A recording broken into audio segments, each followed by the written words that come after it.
Welcome, guys, to another edition of the MMA Complex. My name is Josh. And I'm James. Back with a brand new episode, man. Great episode today. Fantastic guest. Thank you guys all for listening and watching on YouTube. Today's show, we have Gianna Smith. She's on the US Muay Thai team. She's also from 5 Points Academy over in New York. Gianna Smith is on the show. We'll get to talking to her pretty soon. We have an amazing guest, or the most beloved guest of all time. Rose Gracie is on the show today. She'll be talking everything from Gracie tournaments, Gracie World Tournaments, EBI, you name it. She's on the show, returning guest, and we always love having her. We also have John Pollock from the Fight Network. He's on the show today, and we're actually going to bring him up first because he's going to help us break down this past weekend's UFC 211, some of the future events that got in the news over on the press conference and just the results from 211 and all that. So John Pollock is coming up next on the show, and he's going to help us break down all that and more. But first, James, man, what's going on? Brand new episode. How you feeling? How you doing? Good, but before we get into our sponsor, I guess you can say. Oh, yeah. We're sporting our shirts, man. We have the new MMA Complex T-shirts. That's right. Available soon. Yeah. We'll let you know where. I believe we're gonna do a couple of things. Maybe a couple of contests. Check us out on social media. Make sure you follow that. And then also the themmacomplex.com. I think we're gonna probably put them up there, and they should be pretty affordable. Yeah. And, but just follow to get the details, follow us on the deal. We're still figuring that out. We just got these in, so we're gonna probably figure out soon how we're gonna get them into your hands. But yeah, they look pretty good, right? Yeah, I like them. Yeah, it's the first batch. It's not too bad. Colors are not more of our traditional colors with the white and blue. Yeah. But I like the colors that we went for the first shirt. Yeah. And then we're gonna come out with some different designs and different colors for you guys. So yeah, brand new shirts. Yeah. We're sporting them. We're like, this is where the shirts. Yeah, why not? Yeah, right. Yeah, I mean, so it's not too bad. Yeah, they're comfortable and they smell nice when they're brand new. They're a brand new car. Exactly. I'm excited. Yeah, we got some brand new shirts, and we probably have a bunch of goodies coming in. We have stickers, obviously. Yeah. We have the shirts, and we're thinking of some more things. Yeah, so just stay tuned and just follow the show and for the details. Yeah, so we have a packed show today. Yeah. We have a lot to get to. What's been happening with you, though? What's going on with you? The girlfriend thing. I just working, and then I just saw Guardians of the Galaxy with her. Yeah, how did you like that movie? I haven't seen it yet. I haven't had a whole lot of time to do anything. Yeah, I mean, I enjoyed it. It's definitely different than the first. It's kind of hard to say that it's better than the first, but it's a fun movie. I think Dave Bautista did a great job. I think he had more lines this time around. The story was good. Lots of action. Very colorful. I loved it. It's a great movie. I got to catch it. I know that movie just came out, and then there's, I think, Wonder Woman's coming up soon. Man, there's a host of movies that are coming out this summer. I think, so it's going to be Wonder Woman's coming out. I think Spider-Man's coming out at the same time. I think the week after. Is it the week after, or is it the same month? I think same month. Maybe the same month, right? You got, I think the Pirates of the Caribbean movies coming out. I'm actually looking forward to seeing that one. I like the Pirates of the Caribbean movies. They're fun. Yeah, they're fun. And then there's something else. I think there's a few more movies that are out there that I want to see. So it's gonna be a movie summer for sure. Yeah. No, I haven't had a lot of time to watch any movies lately. I heard they're gonna put out Logan back in theaters in black and white for a little bit of time. Oh, really? That's weird. And then they I think on the DVD they're gonna have like a black and white version of the movie. So, because it's got that type of feel to it, and I guess I don't know. I think because they put out a lot of promo photos, and they were in black and white, so people started kind of gravitating towards they like the black and white look. So I think they're gonna do that. But in terms of movies, I haven't had anything. I got Vegas this weekend. Yeah, Lincoln Park. Yeah, I got a Lincoln Park concert on Friday night at the Cosmo, which I'm excited for that, and then just do it up in Vegas. I mean, that's pretty much it. A good weekend off. Been working straight I think I had one day off last Sunday. I saw a perfect circle. Oh yeah, I saw your pictures on Instagram. Yeah, I saw that perfect circle at the Hollywood Bowl. That was pretty cool. I've been wanting to see them for forever. They played majority of their hits. Now they didn't play all their hits, like Judith and a couple like Three Libras and a couple other songs, which I was a little disappointed because I wanted to see those live. But overall, the show was fantastic. It was an awesome show. Maynard is always amazing. He's very entertaining in between songs. I didn't think he was going to be like that, but he likes to talk and make little jokes in between songs. So it's pretty cool. I thought that was pretty cool. And how are you at shows? Are you like just like a fan, or do you sing out loud, or how do you act? I mean, I'll sing along. I don't get to, it depends on the show. I mean, and it depends on the band too. But most of the time, I'm pretty chill. I don't get too crazy. I really don't. So just when Metallica it depends. We're gonna see Metallica in July, so I'm gonna apologize here right before the show because I enter a zone and I don't get out till it's over. Yeah, it depends on the show and it depends on like the setting too. If I'm like in the floor area, if I'm in the pit area, it's different. You know what I mean? I'll probably go with the crowd a little bit. And if I'm in the seats, a lot of times I'll be standing, sing along, or I'll be like just chilling, and sing along. Or it depends on the show. Now, do you talk like during the songs, or you're kind of just? Do I talk? No. I'll listen. And I'll watch. Yeah. It's because it's kind of weird, right? Going to a show with somebody because it's almost like you ignore the person for those 2 hours. Yeah. No, because I went with my girlfriend or fiance, I guess. My fiance. And she's never seen them before. She doesn't know too much about them. She's heard a couple of their songs, but I would be like, oh yeah, this is one of their top songs, or this is like, oh, this is a different song. This is a new song, or this is a Tool song, because they played a couple of Tool songs. Love it. So it was pretty cool. So now for the most part, I'm pretty chill. I'm pretty mellow. A lot of times I'll I'll do my pregame before a show, and then I'll be chill for most of the time. Okay, I'm just wondering you now. That's gonna get crazy because the Metallica show is the same night as UFC 214. 214, yeah, John Jones and Daniel Cormier. So we're gonna do all the pre-fight stuff. Yeah, I mean, we already have that in mind to do all the pre-fight events. The fight night, we might have to pass on that. I don't know. Yeah, why am? I mean, it's been. Well, we bought our tickets a long time ago. Yeah, it's been 8 years since they toured like a good. I mean, like an actual tour in the U.S. So yeah. So I mean, excited for that one. Yeah, I got a lot of shows coming up too. So yeah. But I'm excited for that one. I'm excited for Vegas. I'm just excited to get away for a weekend and to obviously have a really cool concert to go to, and then see some friends out there that I haven't seen in a while, and then just have a good time. So like fun, things planned, man. Well, I think next one we have Corn, Stone Sour, and yeah. When is that show? It's Baby Metal. Is it next month? June 21st. Is it June 21st? Mm-hmm. Okay, that's cool. All right. Yeah, I'm really looking forward to Baby Metal. That's it. Yeah. Because I've seen Corn so many times. Yeah, I'm curious to see how they are. Yeah, I'm gonna Baby Metal. I'm curious to see how they are. Stone Sour I've seen before. I don't know too much of their new stuff, and then Corn. I always love seeing Corn, so I know what to expect from them. But yeah, I'm curious to see how Baby Metal is. And if you don't know who Baby Metal is, they're like the Japanese little three girl. It's like a girl group. Yeah. But to metal, it's like one of those. Yeah, it's Tokyo pop groups, but they actually do metal. Do metal, yeah. It's weird because it's weird. If you listen to them, they sound like legit, like hardcore, crazy, or good. But when you see them, it's like, what? It's kind of weird. Yeah. So I've heard a lot of good things about them as far as how the show goes and how they interact with the crowd and stuff. I'm intrigued about that part. I just it's been kind of weird. It's gonna be an interesting show. I'm looking forward to that one. Yeah, same here. Yeah. But we got to get into the MMA stuff because there's a lot to get to. Yeah, first up, John Pollock, the Fight Network, bunch of shows on the Fight Network. James knows them all by heart. Yeah, I listen to him every week. But we're going to get to him. He's going to help us break down all the fights from this weekend, 211, that and more. So here's John Pollock.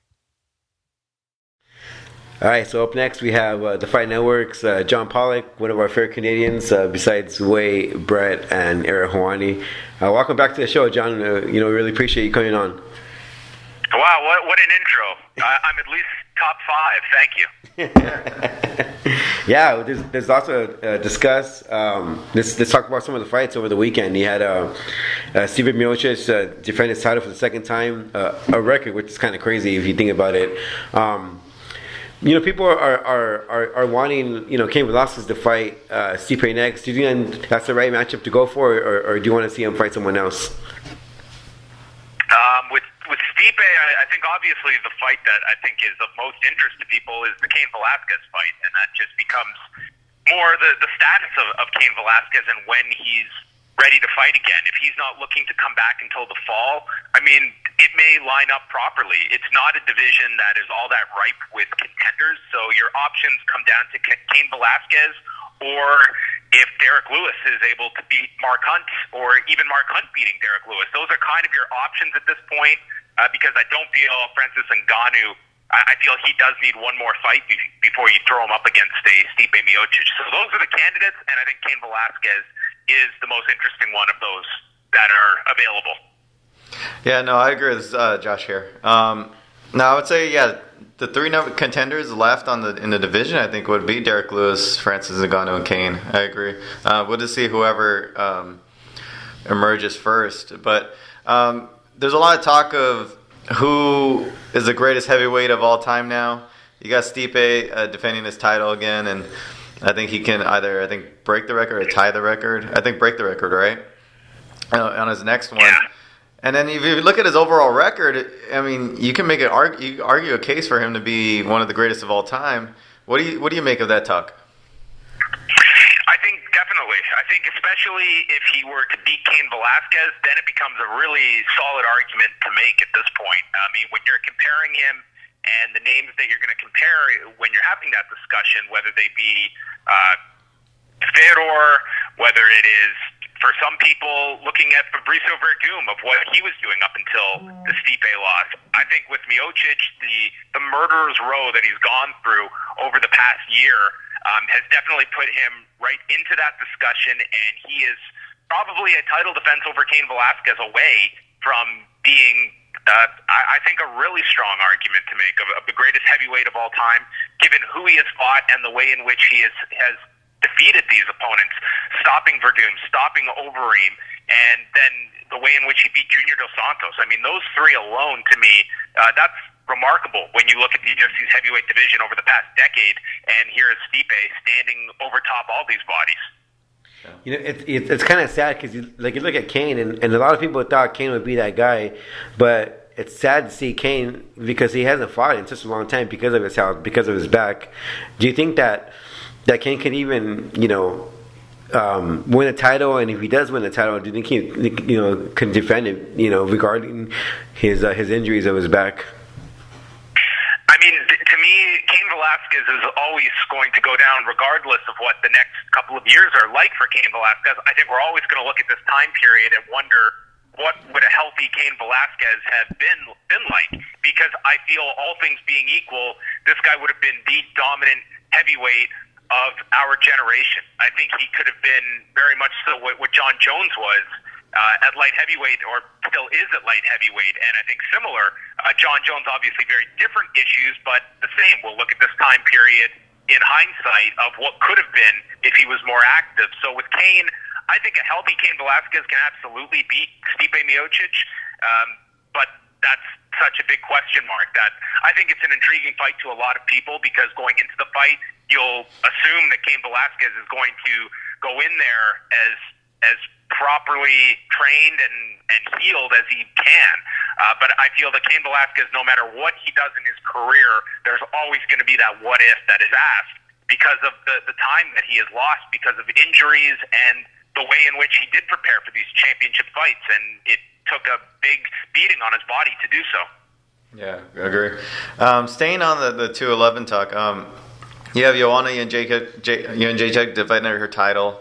She looked amazing doing so. It's getting to that point where people are starting to talk that she's pretty much cleaned out her division. And talk of her moving up because they're doing that 125-pound division. So what do you make of this talk? Do you think she's cleaned out her division, and do you think she's it's time for her to move up? I think that, for her own interest, I think she very much wants to, at minimum, tie the title defense record for Ronda Rousey, which she would tie with her next title defense. And I could see her sticking around for maybe one fight after that. The names, she really has cleaned this division out. There's the Rose Namajunas fight, and that's about it at this point when you're looking at possible challenges for her. Like beyond Rose Namajunas, there's not a name that jumps out at you as someone that's going to emerge in this division. On top of the fact that I think a lot of the women you look at in that top 15 picture at 115 are going to be eyeing 125. I mean, Joanne Calderwood is certainly one of those women as well. Yeah. So, but in Jacek, I think that inevitably flyweight is going to be her future. And I think at strawweight, we're probably looking at one, if not two more fights. And then a year from now, she starts to look at 125 and never looks at 115 again. Yeah. Now, staying on women's mixed martial arts, the UFC kicked off their summer press conference for the upcoming fights, and July 29th they're going to be here in Anaheim, California, for John Jones and DC.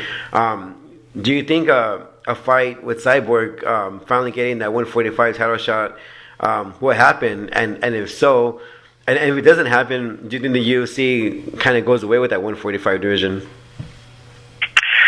Yeah, I don't see them abandoning the weight class. I do feel that it's certainly got off to an awful start just because this was not a division that there was a huge amount of demand for. It was largely built around one woman, and that one woman has yet to fight in this weight class in Cyborg. I think when you look at that July 29th card, I think there's a good likelihood that you're going to see a second title fight added to that, and it's going to be an interesting game at this point of looking at Chris Cyborg and an opponent. Jermaine Durandamy is kind of MIA at the moment. You also have this welterweight title picture now with Tyron Woodley, and he's ready to fight in July as well. And I could see him ending up on one of those July pay-per-view cards as well. So you do have a couple of options, but as we've seen, one of the biggest stories of this year has been trying to lock these champions into title defenses, that the matchmaking has become beyond problematic to get these fights into the cage because of so many outside factors. Chris Cyborg is at least someone that wants to fight. You do have someone very adamant in fighting her in Megan Anderson, and I think that they're going to petition hard for that fight at this point. But the 145-pound weight class, I don't sense being a division that is very much marketed around the championship. It's marketed around Chris Cyborg. I mean, that to me is the prize in this division, is fighting her, and she becomes the target more so than the championship. And that's unique for any weight class, but I feel that the champion is such an afterthought at this moment. She's kind of out of sight, out of mind, and Cyborg is the draw at this weight class. Yeah. What did you make of the press conference for the summer kickoff tour? What did you make of that whole thing? Because it was, I think, one of the most entertaining ones for sure. There's a lot of, it seemed like genuine animosity between a lot of the matchups. What did you think? Yeah, I think that these press conferences have been fantastic for a lot of these personalities, and that when you place a grudge fight in the middle, and this one you had Jones and Cormier as the focal point at the start of the press conference, and you could see the trickle-down effect that all these other personalities are on the stage, and for the most part, 80% of them are all trying to get attention on their own fights, and you just saw this. The end result was you had amplified the interest in Cormier and Jones, but you also had dynamite between Kevin Lee and Michael Chiesa, and that extended to a number of these fights. And I know a lot of people will be critical of this being such a big part of the sport, but it is a big part of the sport, and it has been forever. So I really don't think you can criticize this, because the end result was heightened interest in so many different fights over the next couple of months that I don't see how you can look at Friday as not being a positive for all of these fight cards coming up. Yeah, definitely. But do you see, like, I don't know, like I'll use Kevin Lee as an example. You know, a lot of people were saying that Kevin Lee was trying to be like Conor too much. And do you think that fans kind of see through that and kind of like see that as a front than his true character? I don't think so. I feel that the large amount of your fan base that is not your diehard MMA audience that is watching every single fight of every single card, they're picking and choosing. And when they're picking and choosing, it's the fights that they are attached to through personalities like that. I think that the average person who has never watched a Kevin Lee fight ever is now aware of this individual. He used that spotlight on Friday for all it was worth, and there's no way you can say that that did not amplify interest in that fight for the end of June. I mean, that was just a rank-and-file fight night card with a lightweight main event that no one really had any strong feelings towards, and that's totally different a week later. I think that main event, those two guys, in that one clip that will be replayed to death over the next 7 weeks, it has added so much interest to what was just a throwaway Sunday night fight card. So I think Kevin Lee did a great service to himself on Friday, and listen, everyone borrows from everybody. Conor McGregor borrows from people. That's no secret at all. It's all in how you come across. There's some people who fall flat on their face attempting that, and there's others who flourish. And I put Kevin Lee at the higher end of that spectrum. I think he came across very well on Friday, and you were engaged in this guy. And the most important was, did you want to see this fight at the end of that press conference? And I think most would say yes. Yeah, I agree too. Now, going back to 211 real quick. You had the Dustin Poirier and Eddie Alvarez fight ended in controversy. Herb Dean obviously making a strange ruling in terms of making it a no contest. I think Dustin Poirier is contesting that decision right now. Then you have Dana White saying that he talked to Lorenzo and that that UFC needs to get instant replay. Do you see that happening anytime soon? And I don't know. I'm not sure if you're aware of the hurdles that the UFC needs to take in order to get instant replay. Oh yeah, it's a massive headache whenever you want to implement something like that. As logical as instant replay may be, I've heard the argument that if you were to introduce instant replay, it would slow down everything and that everything would be contested. I really don't feel that would be the case. I think that's an extreme concern that really wouldn't play itself out. The problem is you can't just snap your fingers if you're the UFC or if you're the Association of Boxing Commissions and say, hey, we want instant replay, everyone adopt it. As we can see, right from that very fight, the fact that Texas has not adopted the new rules, that is all you need to know in a nutshell of how problematic rule changes are within the sport, where you have to get all of these different commissions with different perspectives and different ideas on the same page so that this state will adopt these new rules and this state won't. And to get instant replay pushed through, you would need all of these commissions to be on board. So while I'm in favor of it, I don't see it being likely. I think some of the more progressive commissions will look at this and I think will take action, but that's going to be, to me, it's not going to be a sweeping change. And I think it's an overall look at just the way these commissions oversee mixed martial arts. It's left to the state to oversee so that when you want to make tweaks to the rules, it's a real chore, and no one's bound by any kind of federal oversight that they can be mandated to making these changes. So I'm not really on the optimistic side that kind of a change is going to come through. Yeah. Yeah, it must be really frustrating to see that happen. Because I want to see some kind of like a union not a union, but like all the commissions be unified and in agreement. But do you think that will happen anytime soon? I don't. I just feel it's so bureaucratic the way all of these commissions operate and run, and you have ones that I think have the right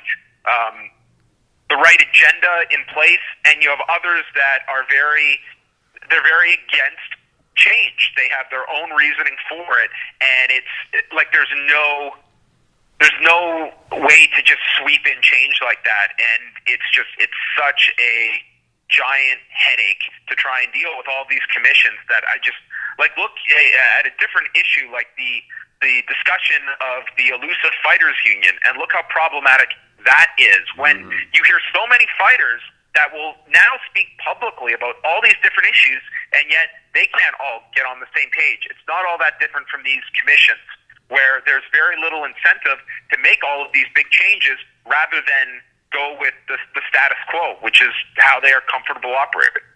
Yeah. And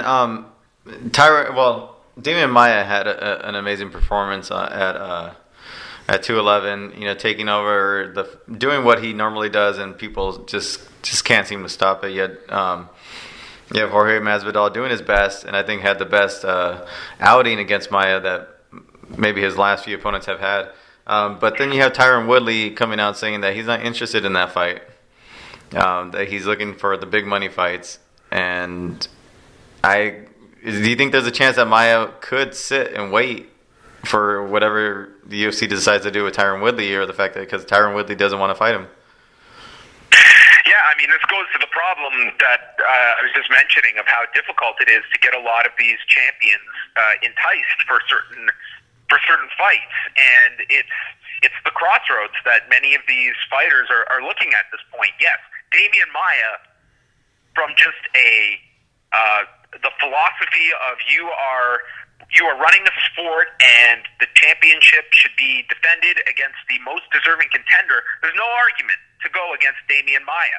But for Tyron Woodley, he is highly incentivized to go for the fight that is going to generate him the most money, and that's not Damian Maia. That is fishing for a fight with George St. Pierre, who all of a sudden now is not locked into any specific fight at the moment. That if you're Tyron Woodley, of course you want to go to the ends of the earth to try and secure that fight if George St. Pierre is not going to be fighting Michael Bisping.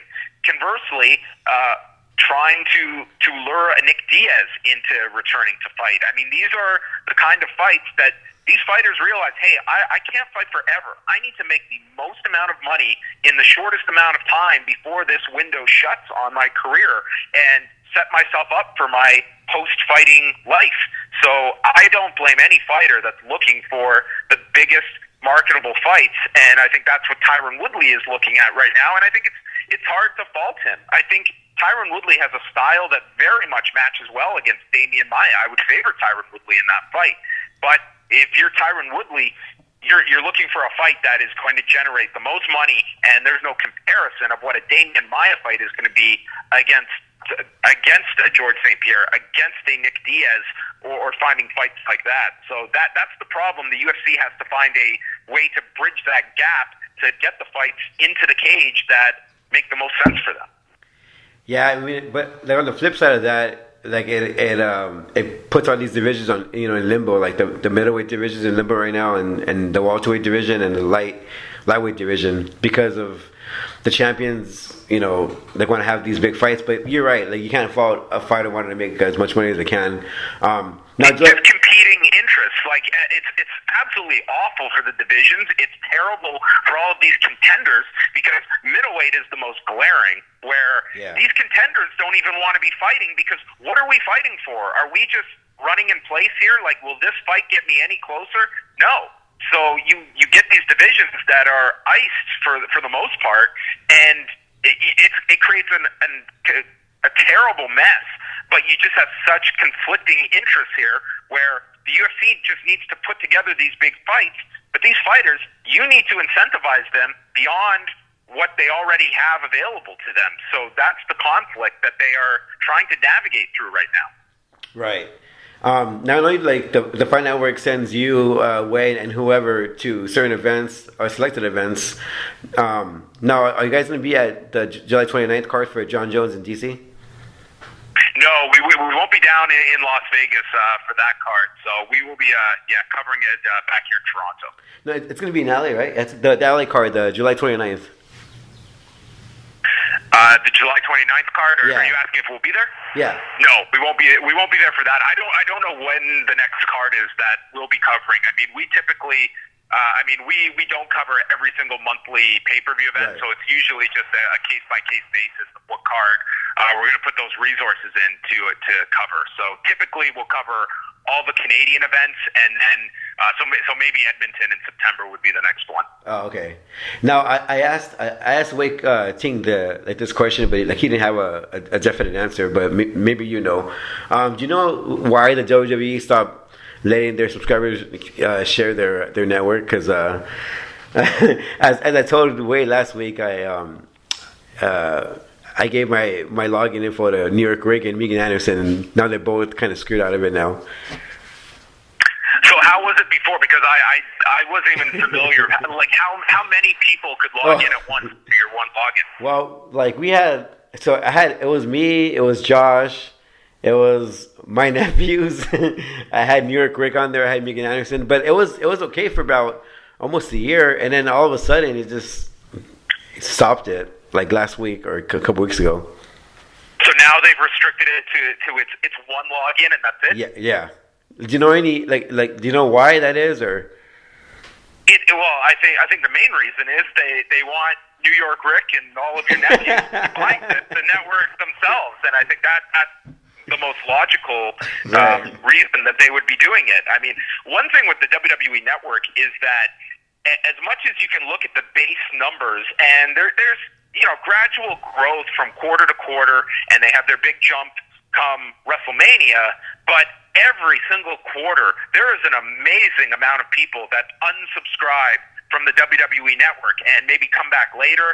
And granted, the WWE Network has enacted this free promotion, so I mean, it does not take a genius to be able to get this network for free constantly, because you get these multiple month sign up options where you can get the network for free. They really just want to bolster that number as high as possible. And so if you're someone that previously was sharing your login info with someone, that person who's shut out now is not going to have the most difficult time in just signing up for the network for free and getting this and just constantly trying to renew for free. That's, a lot of people use that trick, and it's something that the WWE Network is, I mean, they openly promote this fact of how easily you can get the network for free. Yeah, it's pretty funny. You guys had your live show not too long ago. I think it was WrestleMania weekend, right? Yeah. How did you feel about how it went, and what you guys took from it? It was great. I mean, we've done a number of these live shows over WrestleMania weekend, so we had a really great turnout. It was on the Sunday of WrestleMania, so it was cool to see so many people come out. And when you get to meet the listeners, that's always a lot of fun that I enjoy. So, yeah, it went really well. We had a great venue in Florida, and, just had a really good time doing it, and hopefully we'll do it again next year. And how many hugs did you get that weekend? It was quite a few, actually, by the time the weekend was over. So I would definitely say double digits. Oh, wow. Well, John, it was great talking to you, man. It was, I've been bugging you for months now about coming on, so really appreciate it. And kudos to you, because most people who end up on Ariel's post-fight show pretty much ignore us. So the fact that you're still talking to us is pretty nice. So thank you for that. Oh yeah, I hope I'm not too big time. All right, John. I'll just list some of your shows. Review Away, Review Raw, Review a SmackDown. Reviewing everything. Yeah, review There's everything. Plenty of shows. They're all at liveaudiowrestling.com. So do us a favor, check them out. I appreciate the support. And guys, it was great chatting with you. All right, John. You take care, and we'll see you next time. All right, thanks, guys. All right, bye. All right, guys, that was John Pollock of the Fight Network. You can catch him on the Fight Network on the on YouTube, and you can also follow his shows, his many slew of shows on liveaudiowrestling.com. You can follow him on Twitter at I am John Pollock. So thanks, John, for coming on. It was the guy is always he's a genius, and then I really enjoy talking to him when we can.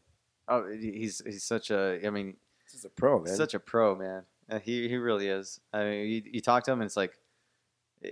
I get blown away by him sometimes. It's just like there's no warm up. The guy is on point and just ready to go at any time. And it's kind of funny how his voice changes from like regular to like his like I know this voice. Yeah. That's true. Yeah, when you talk to him, like, yeah, I mean, you obviously heard in the interview, like, you know, we the little small talk that we did.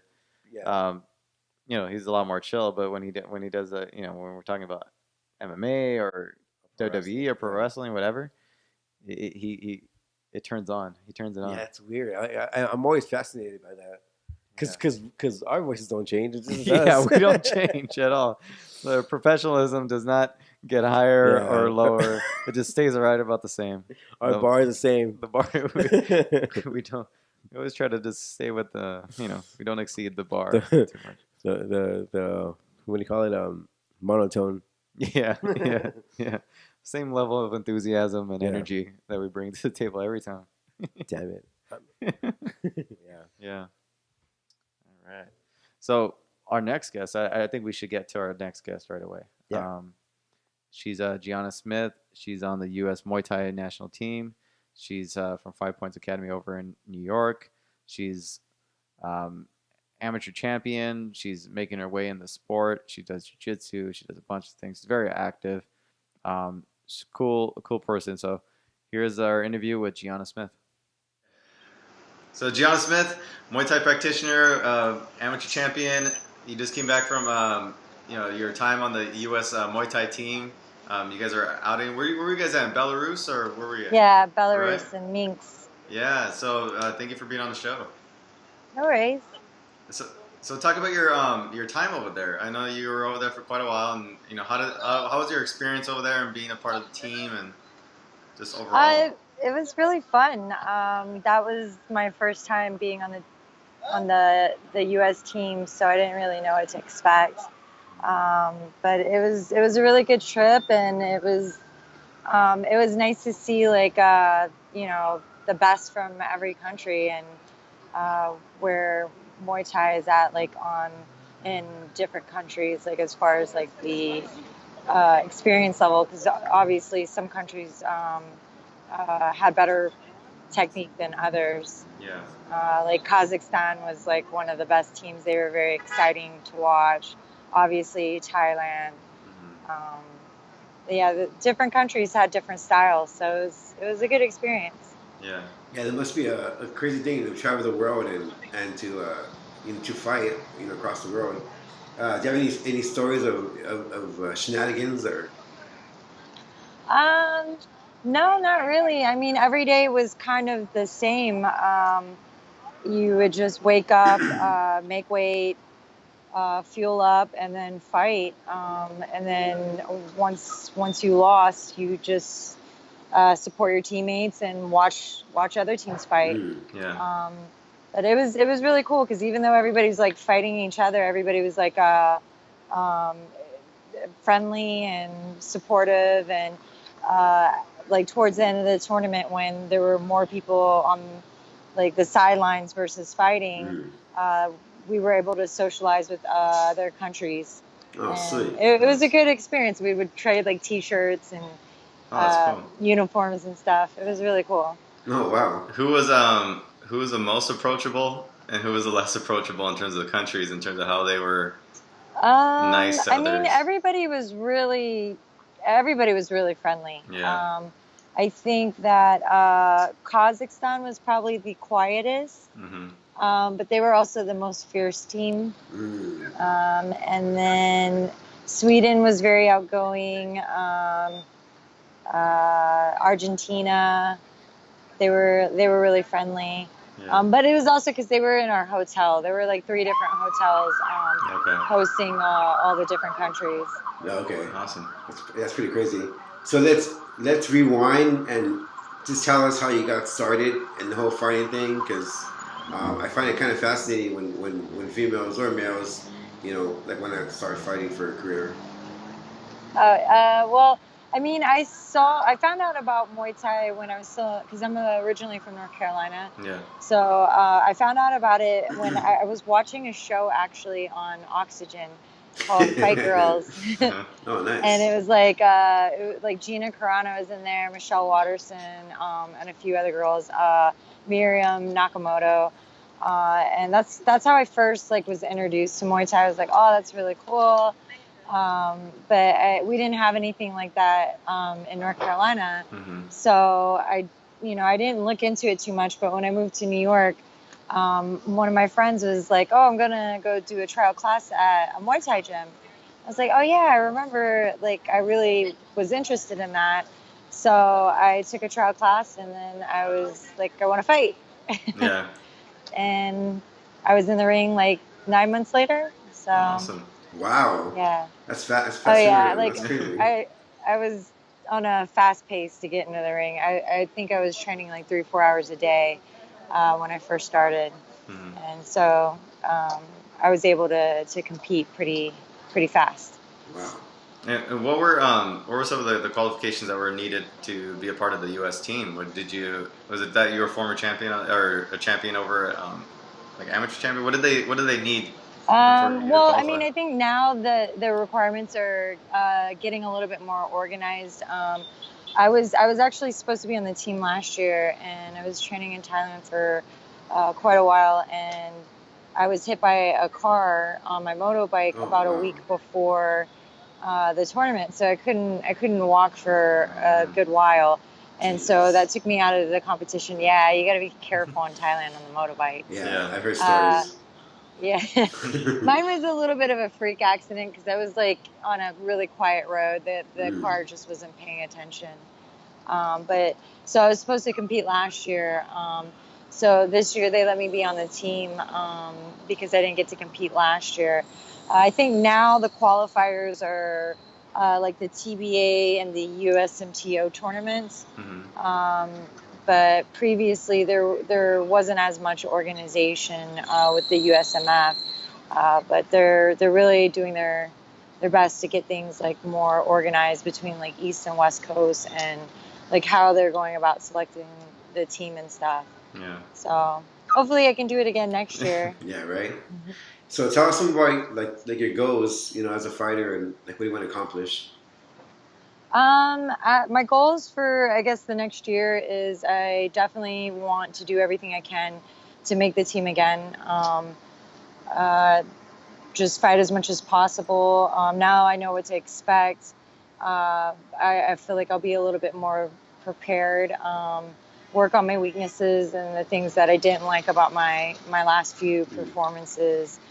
And then also I've been, messing around with BJJ a little bit. Yeah. So I definitely want to have a few competitions in that as well. Sweet.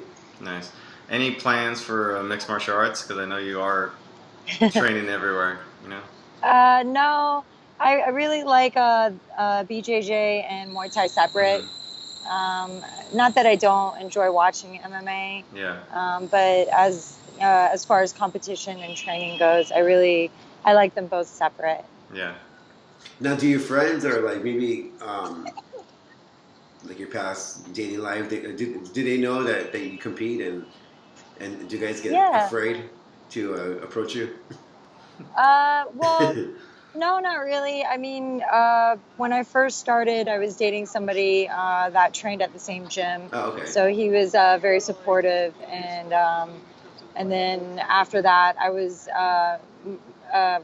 married, and my husband at the time, he was very supportive as well. He was he had previously fought. He was a gym owner and a promoter, so he was really supportive when we were still together. Yeah. Now that I'm single, I don't know. We'll see. Now, are you hoping to take your Muay Thai career to be a part of maybe organizations like Lion Fight or maybe even Glory? Is that a goal for you? Well, I wouldn't mind fighting on Lions Fight if I got the opportunity. As far as Glory, no, not really. I really like Muay Thai. It's a different set of rules. I like the clinch. Yeah. Yeah, because I really enjoy the clinch. That's like my favorite part of the sport, and Glory doesn't allow that. I like the elbows. I like the knees. So for me, K1 or Glory rules is definitely not something I'm interested in. Yeah.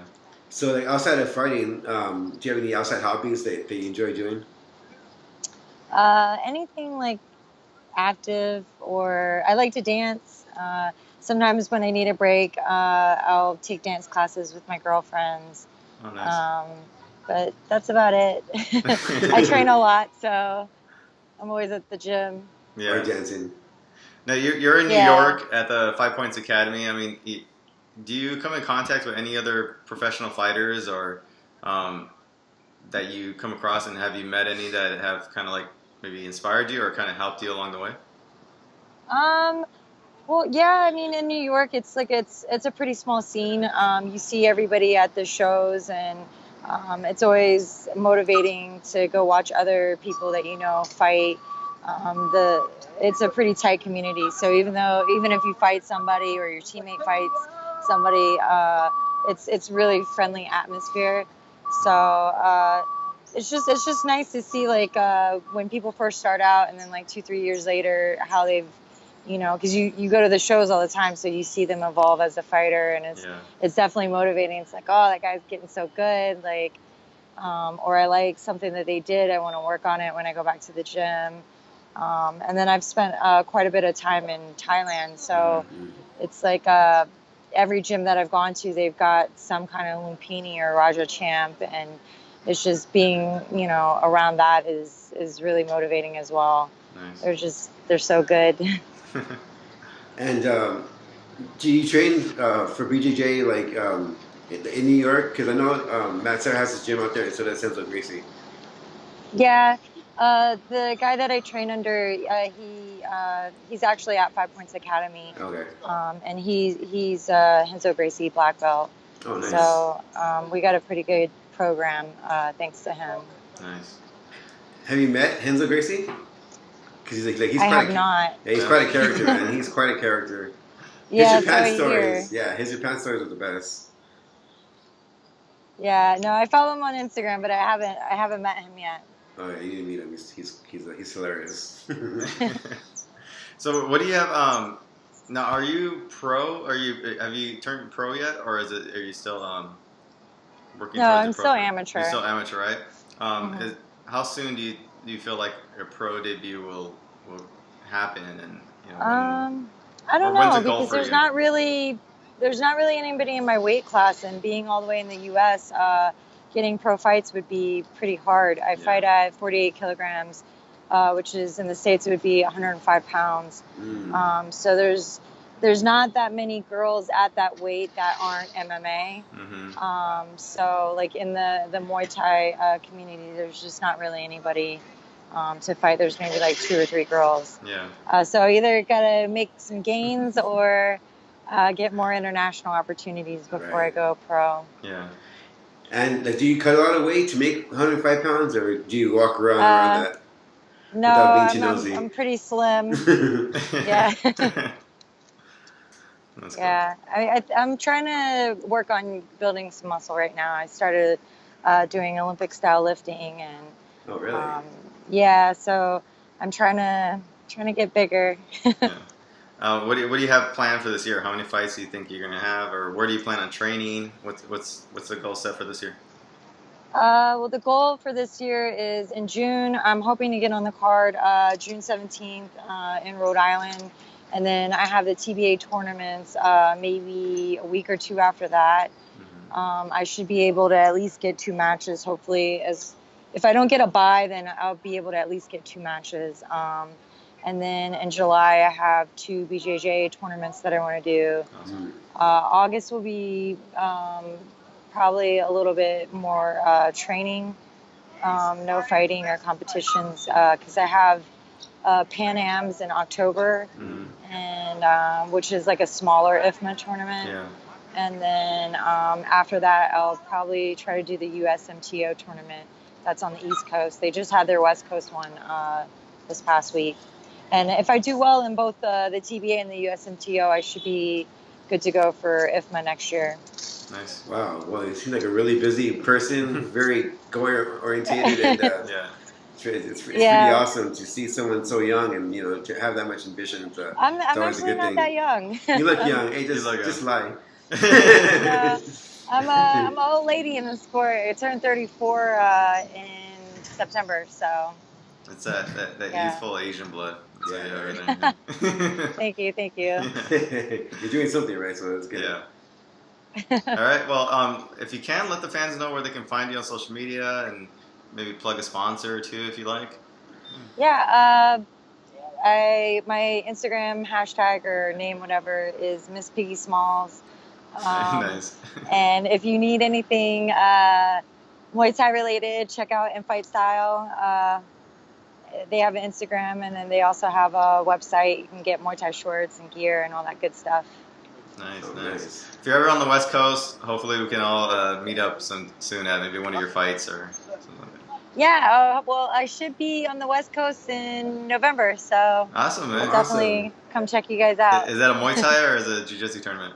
No, it's a wedding. Oh, a wedding. Okay, cool. Okay. Well, we go to the wedding with Gianna. It's all of us done together. We'll party at the reception. All right. It was really nice meeting you. Thank you for being on the show. Best of luck this year.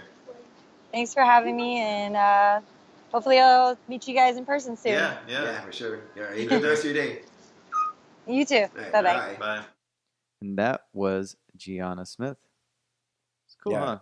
Yeah, I mean, she's a talent for sure. Great kickboxer. This is somebody to look out for in the future. I think she'll make it too. Yeah. So she'll start to make some waves, I think, in the sport as her career develops. I think she'll be doing some good things, some big things. But I mean, other stuff in the news. I mean, you have big fights this weekend. We're gonna get to that in terms of covering, giving our fight picks. You got Bellator, you got Invicta, you have a bunch of stuff. We're gonna get to those right now. But like one quick thing that I want to bring up that we can talk about is this Cody Gumbar thing, right? With his back. Well, like I think before we started taping the show, like, we're watching some clips of we're watching some clips of Tough. Yeah, and the heat between him and TJ, which is the most I've seen of Tough. Yeah, in a long time. Heck, same here. That show's so irrelevant these days. But anyway, I mean, seeing those little clips kind of got me excited for the fight, and then we find out that Cody's back is messed up, and that fight can potentially not happen. Mm-hmm. Do you think it's gonna? I mean, do you think it's a bad thing considering the show is on its course right now? But that's the thing where I always, with Tough, I always felt like the live show they have to do the live. Yeah, because then it can happen in between. Yeah, they have to figure it out. Because you get a promotion for 6 months or however long that show lasts. And imagine if it was live. And I know that people always they like to do the show. They have pre-taped. They have the show that goes on for a certain amount of time. In between that time, the fighters have their camps, and at the end that's where they fight. And I can see how it works great in that sense.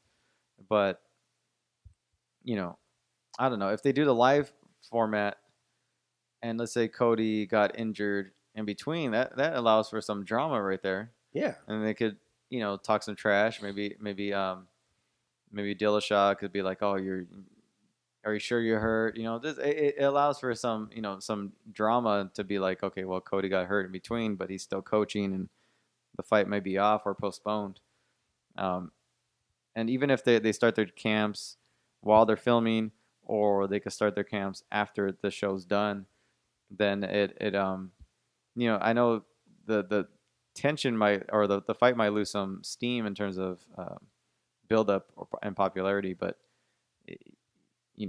it's okay. I don't think take that much of an effect on the fights itself, but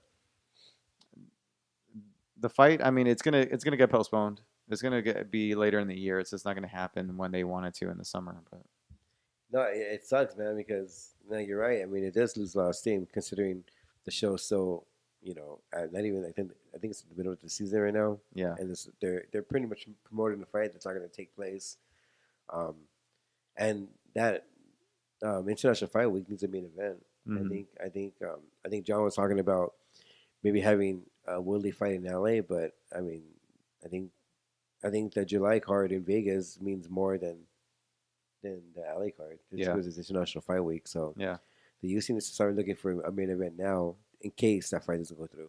Yeah, but I would say that the tension between the two is probably the most entertaining tension that I've seen since like maybe Rampage and Rashad Evans. Yeah, because they're just, I mean, any chance they get, these guys are just going at it. They're just like, I mean, all I'm watching are clips, but I mean, it's pretty interesting. It's pretty fun. It's crazy because you look back when your favorite was coaching against Conor McGregor. Yeah, and Conor called it, man. He called a snake in the grass. You know, that being TJ, and you see Cody defending TJ, and now Cody is, pretty much saying the same thing that Conor is saying. Yeah. Now, and I think Cody appreciates how loyal Conor is nowadays. Yeah. But it's crazy how that dynamic kind of completely changed. Mm-hmm. When CJ left Team Alpha Male. Yeah, it's kind of sad to see that the fact that they're because how strong that they used to be, how tight of a weird, group, right? It's kind of weird to see them. It is sad that drama play out like on TV. Yeah, it sucks, especially because Cody has all the guys from Alpha Male backing him up, and TJ doesn't have really anybody backing him up, so he has everyone against him. It's kind of sad too. Yeah, and to think that those guys are like brothers, and then now they're almost fighting each other. It's to me, it seems like, I mean, Cody's a different animal because he just doesn't seem like even if Dillashaw came back into the fold, I think that animosity will still be there. Yeah. With the others though, I could see them. I don't know. It doesn't seem like they hate each other. It's just like they're upset, they're hurt, their feelings are hurt, and they're disappointed with each other.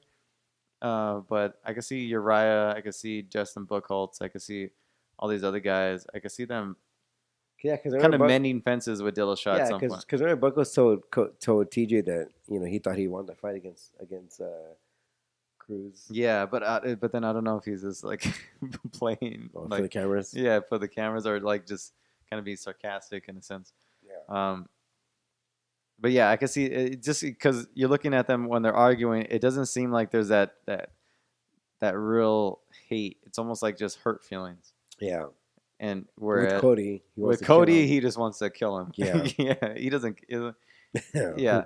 He doesn't have that attachment. It just seems like Cody's becoming the heel in this feud because a lot of people are sympathizing for TJ just because he hasn't wanted to back him up, and it's weird because Dwayne Ludwig he's there. Yeah, he just doesn't say anything. He doesn't say anything, and they have a team together, and Dillashaw's pretty much just him and Dwayne. That's basically it. Pretty much. It's crazy to see. I mean, Cody, he's not looking pretty good in terms of. I mean, he looks like a guy who doesn't like to take shit and just is always on, is super aggressive. Yeah. So people could get turned off by that. Yeah. See him as not somebody that's relatable or approachable or likable even.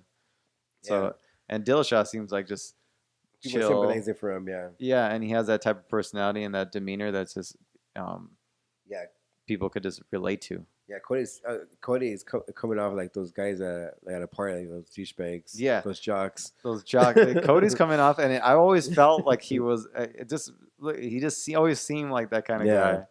And now that it's really playing out, it kind of confirms it. Where he's just, and I know he's not a bad person. He's got a lot of good qualities to him. Yeah, and he's obviously a talented fighter, but he seems like that type of guy that just will flip a switch at the bar if you look at his girl the wrong way or something like that. You know what I mean? Or like bump into him. He'd be like, watch it, bro. You know what I mean? And then bam, they just, he's instantly in a fight. You want some, bro? Come on. Bro? Hey, watch where you're going, bro. Apologize. You know what I mean? So, apologize, bro. Yeah, so he seems like that type of guy. And I mean, those guys are douchebags. And Cody, I guess, he's coming off like a douchebag. Oh, for sure. Yeah. But, I mean, it's an entertaining show. If you guys are watching it, cool. It's still on. They're still putting episodes out. They're still putting seasons out. I don't know how. I don't know what the ratings are. I don't think they're all that great. But maybe it's just a platform. They just see it as not so much a feeder for the organization, but more of just for the general public. Yeah. Just some programming to fill time that they need on the contract, and to get people that aren't into MMA or never really come across it, and then they flip them through channels, and I think that's what they're mainly using it for. Yeah, it'd be interesting Casuals. to see. It'd be interesting to see, you know, when the UFC has a new TV deal, if the new network is gonna still want to fund if they're a show gonna, like the if they're Ultimate gonna Fighter. keep it or if they're gonna scrap it. Yeah, that's true. Yeah. All right, so we're gonna get to our next guest, our final guest of the show, Rose Gracie, great fan of the show.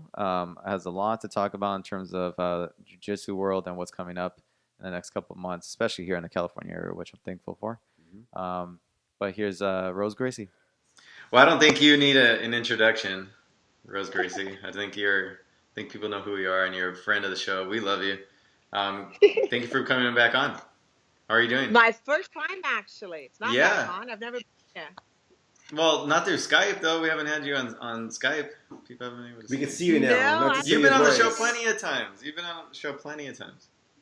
Really? Yes. Yes. You already forgotten? Are you sure, guys? Yes. Well, I think Josh and I are easily forgetful. So Yeah. It's probably what it is. So I can't see both of you. You know that, right? No, I didn't know that. Take a look at what I can't see on your video. Okay, how about now? I can see like a quarter of a face, like a poster. Really? Half Elio, half Carlos.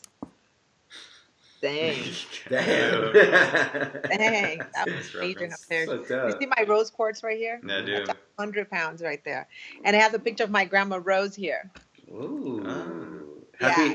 Happy late Mother's Day, by the way, Rose. Thank you. I'm What really did you happy do? to be here. What did you do for Mother's Day? What did you guys do? How'd you guys celebrate? My mom actually just moved here. I've lived here for about 24 years. She moved here, and she cooked some amazing vegan food for me. So I went there, and I had a blast. And it was good to spend some Mother's Day with my mom because I haven't spent Mother's Day with her for 20 years. Yeah. So it's really cool to be able to do that. And you're vegan. How's that going for you? I love it. Yeah. I would say one of the best things I've ever done in my life. To become vegan. Is there a reason why you became vegan, or just because? Yeah, actually there is. First, I have a 19-year-old daughter that's an environmentalist. Mm-hmm. And she was always very concerned about the environment. The more she started studying, she realized that, the eating of the meat was causing a big problem because they have the crops, so they got to get ready for the meat. They're destroying the Amazon because of it.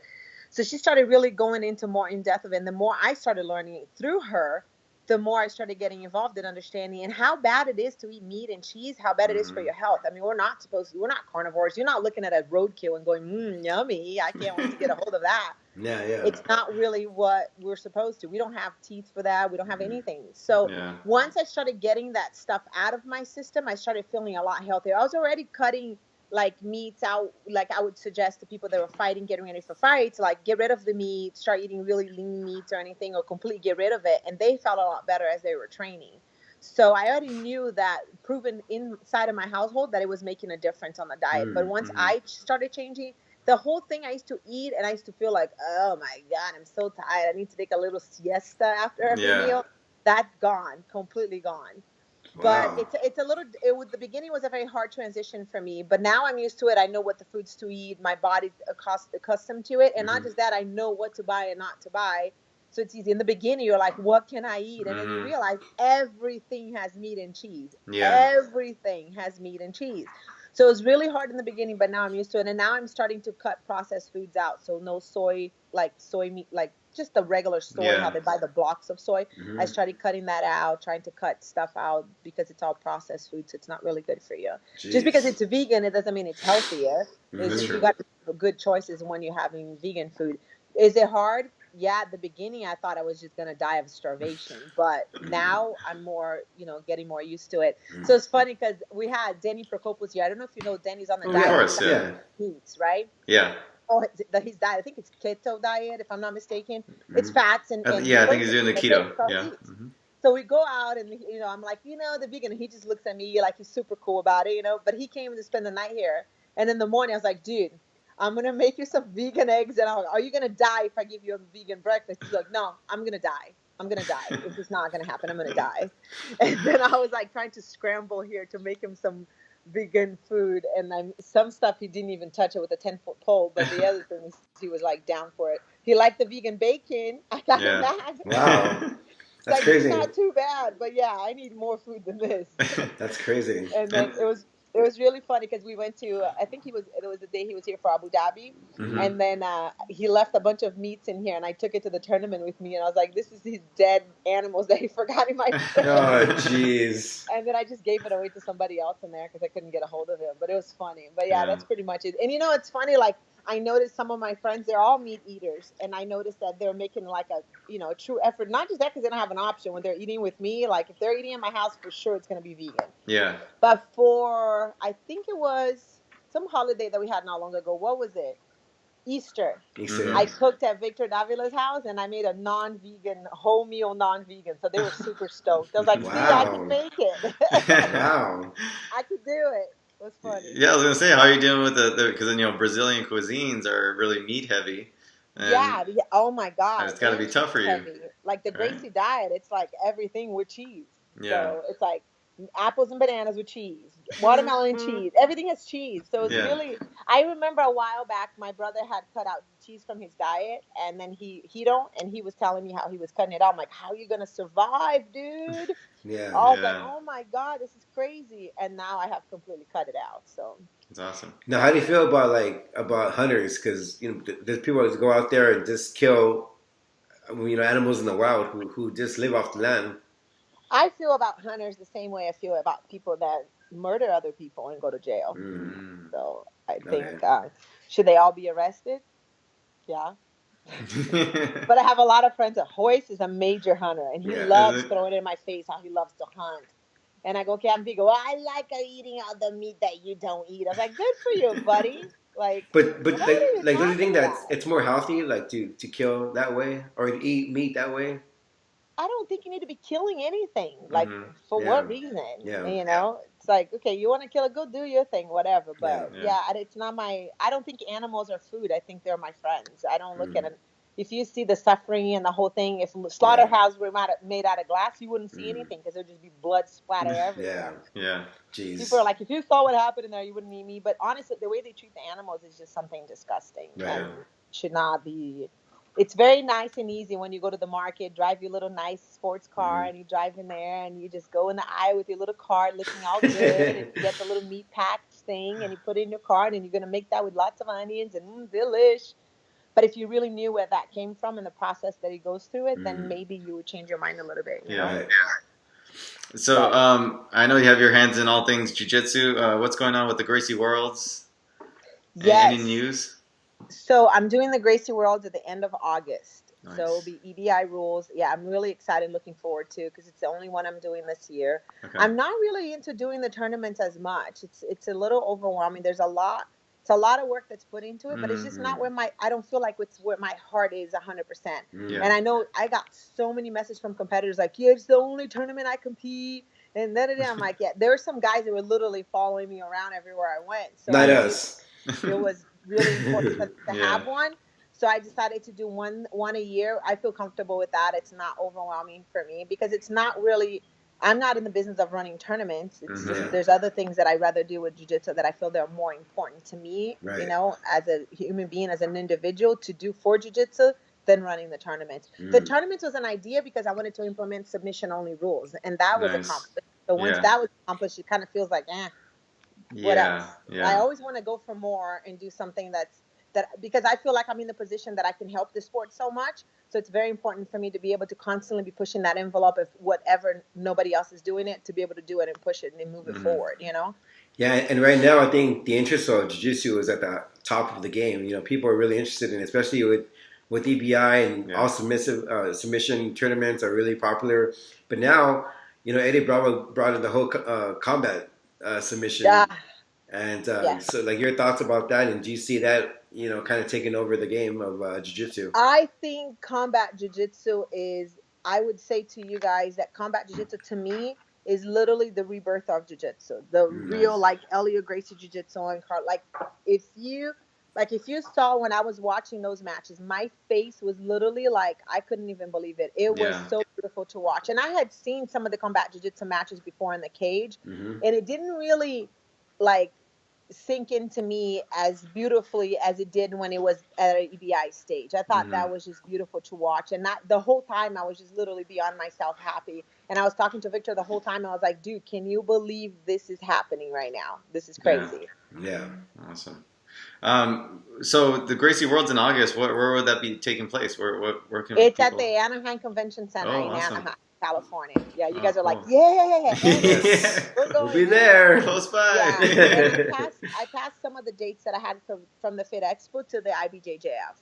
Nice. Although they run a different rule set, they are definitely by far the most organized and professional organization out there. So I try to hook the expo up with a couple of different smaller organizations in jiu-jitsu, and it was just a complete disaster. So I literally said, you know what? I'm going to call them. And I'm going to get this done like the right way. So when I connected them with the IBJJF, it was like night and day. Tudo que vocês falam e tudo que esse Pablo faz, vai escutar aqui 10 vezes pior na entrevista inteira. Porta, cristal, caralho todo. Vocês têm que ir para outro quarto. That was you telling your friend that this show is a great show and we're your best friends. That's me telling these guys that they're moving stuff, dropping bats, doing everything here. And what I've already told them, complete silence.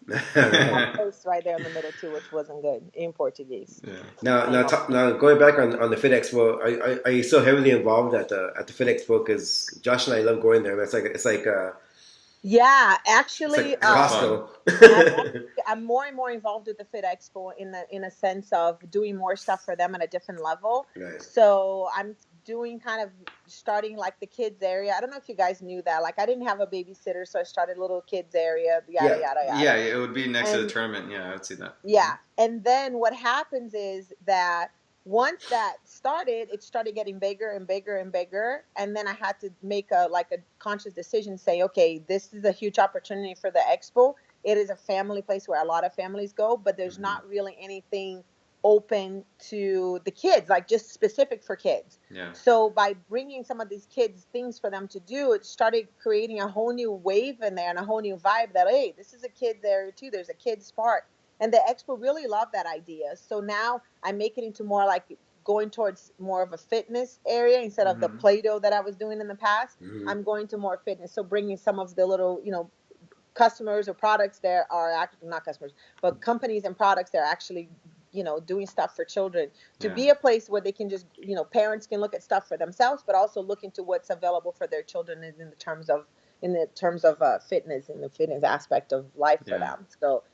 Yeah, and the Fit Expo loved that idea. They thought that was awesome. I think it brings some vegan snacks for the kids.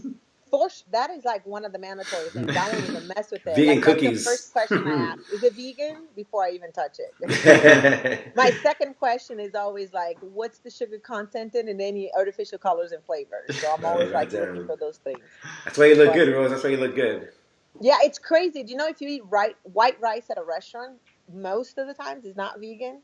I did not know that. Damn. Hey, Rose, you need to be our guide to food. Yeah, because they use chicken bouillon to make the rice taste better. Yeah, that's right. Okay. So then by doing that, they add food coloring and they add the chicken. You know too much, man. You know too much. Spoil it. Dude, for us. start digging and asking. Start really looking at it, what you're putting in your mouth. Yeah. You're going to be mortified. Yeah. You're becoming like Eddie Bravo, but for food, not conspiracies. Yes. I just thought about him too because I got a plane from Chicago over here this week, and I was on the plane. I had never seen it. I saw one of those chemtrail planes right on the plane. I could see the whole thing, and I was like, "Dang! I wish I had gotten a picture of that for Eddie from up above. I could see the whole thing." He'll love that. He'd have been like, "Oh shit! Oh shit! Are you kidding me? That's crazy." That's pretty good. He's hilarious.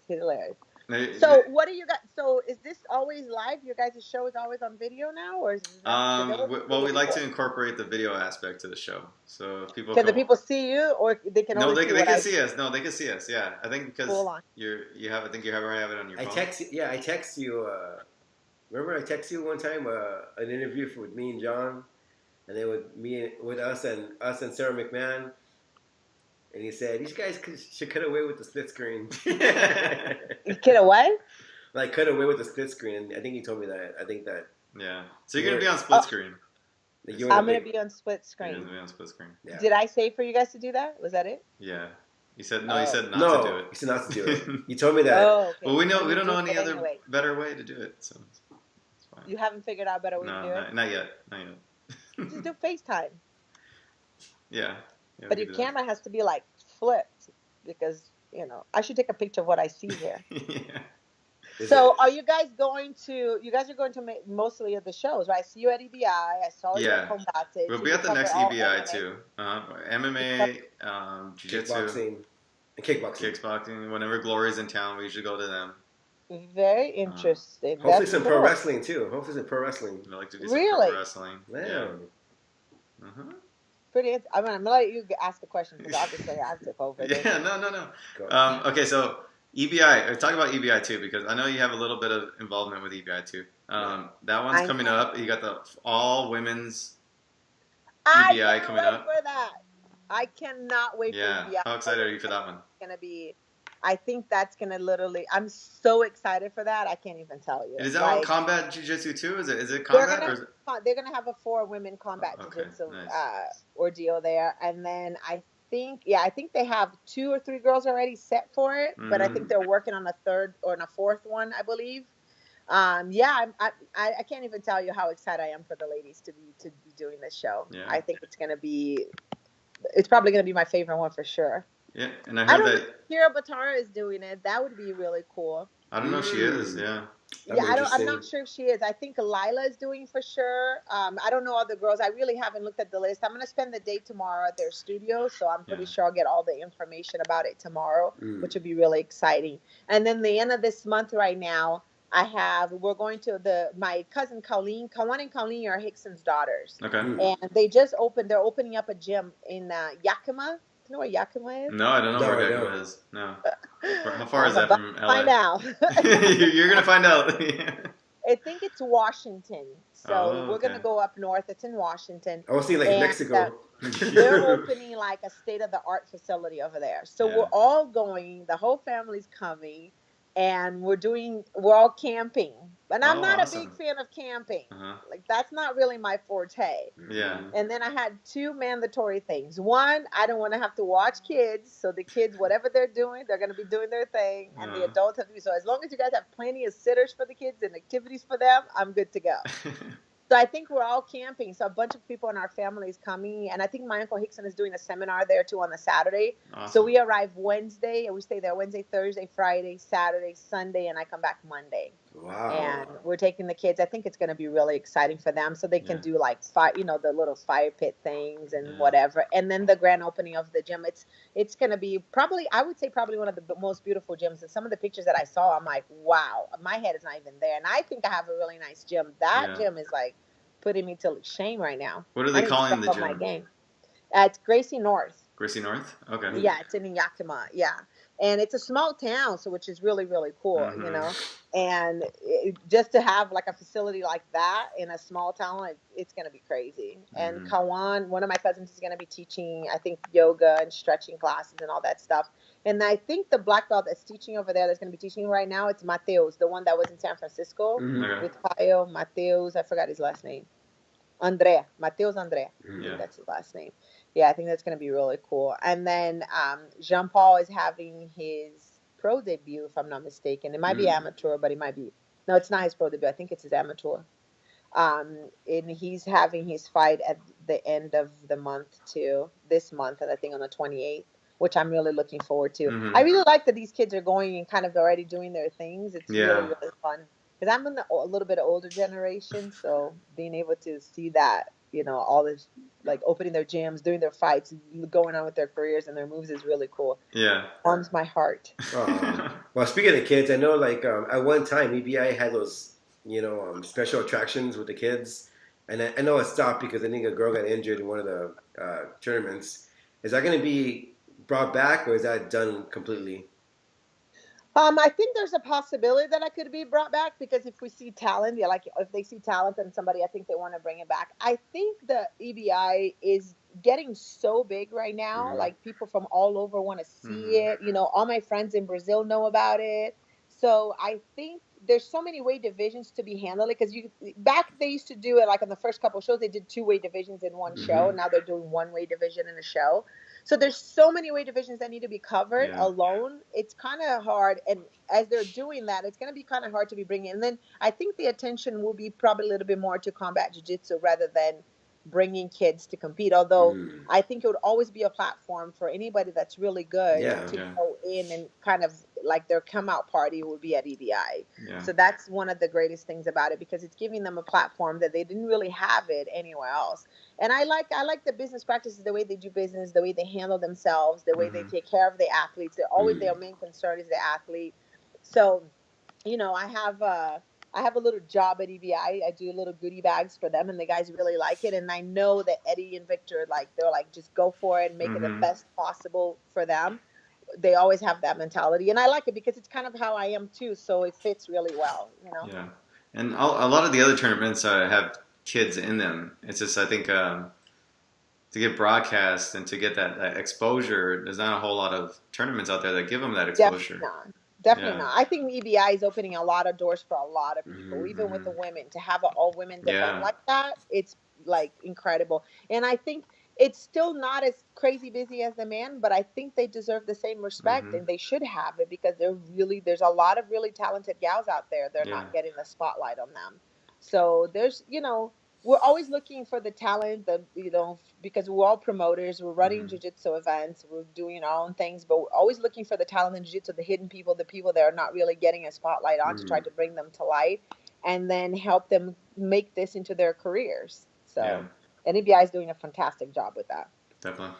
Yeah, well, I think that the girls now are being viewed differently now, because, you know, like you look at MMA, I think the girls fight better than the guys a lot of times. So I think the women's sports in general are getting more respected nowadays than maybe 5 years ago. Yeah, for sure. They should. It's with everything in the workplace, you know, even in like in my position. Sometimes back in the days, my opinion was like, what are you talking crazy? You're a woman talking about this stuff? And now it's like, no, homie, step aside, Junior. You don't know what you're talking about. This is what the deal is. Damn. Latina coming out. 100%. Yeah. 100%. So yeah, they're definitely, I would say, the best event out there to showcase the new talents coming up in jiu-jitsu. I mean, if one of my kids ever should decide to compete, that's definitely where they would be starting somewhere. Would probably be EBI. I think Gracie Worlds gives them a little platform to be able to get there, and I know the black belts and some of the winners from Gracie Worlds will automatically get an entry for EBI, which is really cool too. So it gives them that little, I'm getting ready for it, and then going. But those guys are so talented. I mean, it's a tough competition there. It's not something that you kind of pull it out of, you know, nowhere. You really got to be aware of it, and you really got to be aware of your surroundings and all the different, you know, styles that are out there. You really get exposed to that in a really good way, because some people train a certain type of jiu-jitsu, but they don't know anything about 10th planet jiu-jitsu. Or they, you know, train, you know, more into the combat jiu-jitsu, but they don't pay any attention to the sport jiu-jitsu. So everything you have to be aware of all of it that's around you. And that's a really good place that's going to tell you and set you apart, the little boys from the real big deals, you know? Yeah. So let the fans know where, what's coming up next in the next couple of months. Where should they be looking to? What tournaments are coming up, and what you're involved in? I know EBI is the end of July. Yeah. And Gracie Worlds is the end of August. So Gracie Worlds, you can go to gracieworlds.com. End of August, Anaheim Convention Center. I think EBI is at the Orpheum Theater at this time. Yeah. Nice. Okay. Nice. Yeah, they like the Orpheum Theater a lot. I love the Orpheum Theater. Yeah, I do too. Yeah. No more Armani. No more Armani. Poor Armani. That was crazy, right? Yeah. That was crazy. But yeah, that place, you know, I do like the layout, the setup. The layout was nice. I like it. It's very small backstage, smaller than the Orpheum Theater, so it's a little tough to kind of move around for the guys to work out and whatnot. But yeah, the Orpheum Theater is definitely the favorite. I think it has established itself as EBI's home. So everywhere else we're kind of going to, like, you know, the step parents' home once in a while. So depends on the dates that happens. But I know they're doing November and October.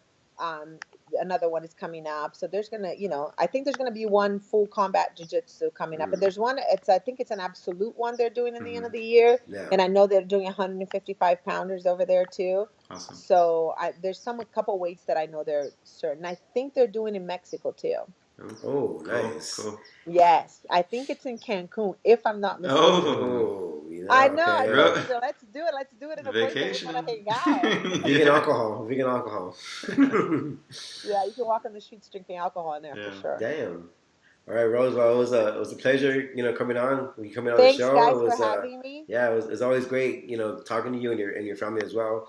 We're in the fans. They can find you on social media and maybe plug in some of your next coming events or dates. Well, you did. She got the. I did. Gracie Worlds. Yeah.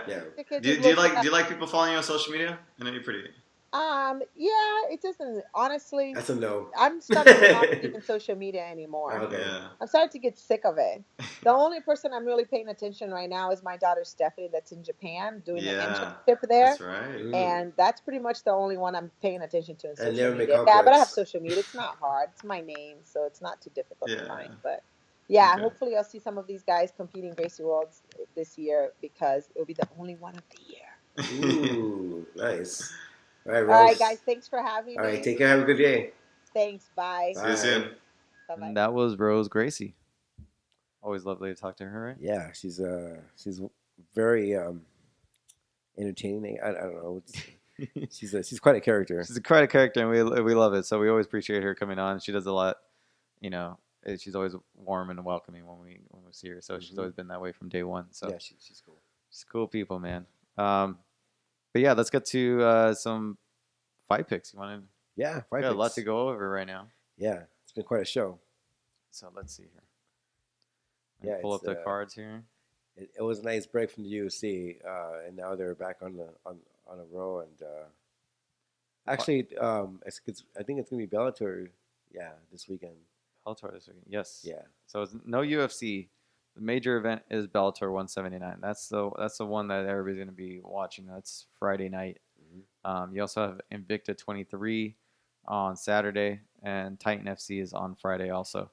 Also, LFA on Access TV. And LFA is going to actually be in California June 2nd here. So we're looking to attend that event. Yeah. We'll be there and hopefully be there in person and cover all the events. So I'm looking forward to LFA coming to California soon. Okay, so we'll start with Invicta.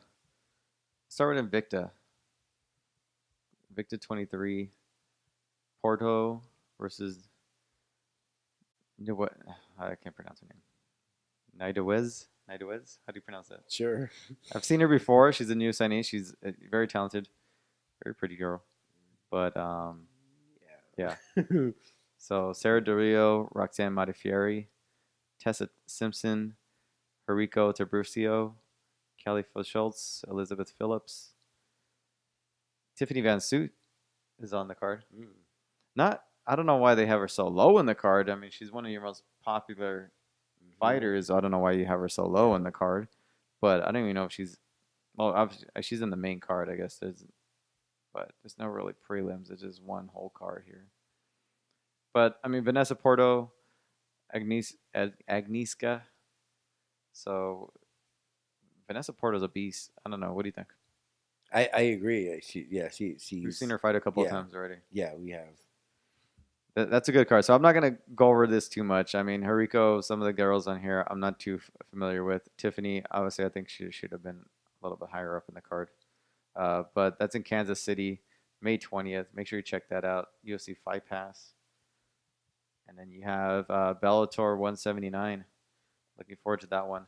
That's going to be an awesome card. We've been looking forward to that one. I think Rory McDonald's debut. It is a long-awaited debut. Yeah, versus Paul Daly, which is going to be a barn burner. We were there when Roy not debuted, but made his appearance. Made his appearance. Yeah. So let's see. Kevin Ferguson Jr. is going to make his. Is it his debut? It is his debut, no? Yeah, I believe so. Yeah. Yeah, he's been postponed for ever, man. He's been trying. This is probably his third attempt, so he's gonna make his debut against DJ Griffin. Chia Kongo versus Augusto Sakai. Yeah, Liam Nagiri versus Linton Vassell, who's been on the show before. Yeah. How do you see that fight going, Liam versus Linton?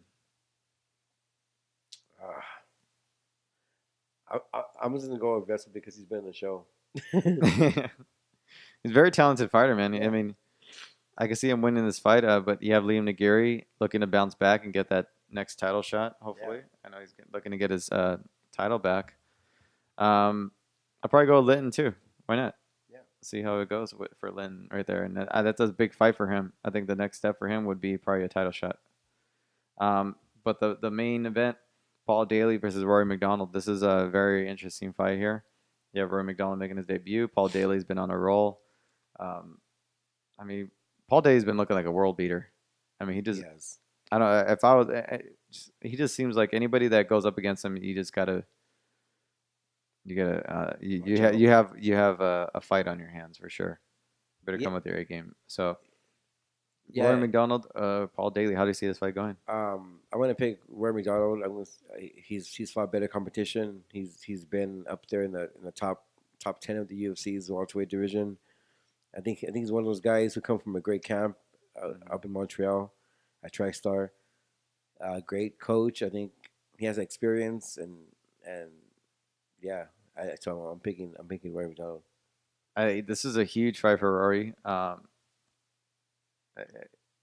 Just based on activity and how they've looked in the octagon, I might go with Paul Daly. I mean, he's looked. I mean, but I can see Rory winning too because he's so well rounded. But he doesn't use it all that much. He doesn't use his jiu-jitsu. He doesn't use his wrestling all that much. He's mostly he doesn't. But I think he's a smarter fighter. Yeah, he's not going to go out there and put himself in danger either. No, that's true. And I think his striking is a little bit more diverse than Paul Daly's. But and that's it. That's our show. Great show, man. Really stacked show. Yeah. Awesome guests. Thank you to John Pollock.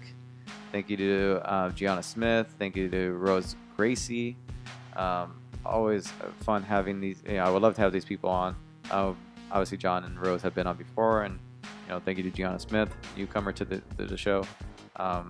But make sure you catch our next episode next week. Go to hollowrockgear.com, use our promo code complex15 to get 15% off your order, and look out for the shirts because we're going to be putting these out soon. And go to themmacomplex.com to get all the info. Yeah, you can follow us on social media. You can follow me on Twitter, MMA Complex James, JAYMZ. You can follow him on Twitter, MMA Complex Josh. You can follow the show on Instagram, Facebook, and Twitter, all under MMA Complex. Check out all the fights over the weekend. I'm going to try to recap as much as we can for you guys on the next episode. So until then, enjoy the fights and enjoy your week.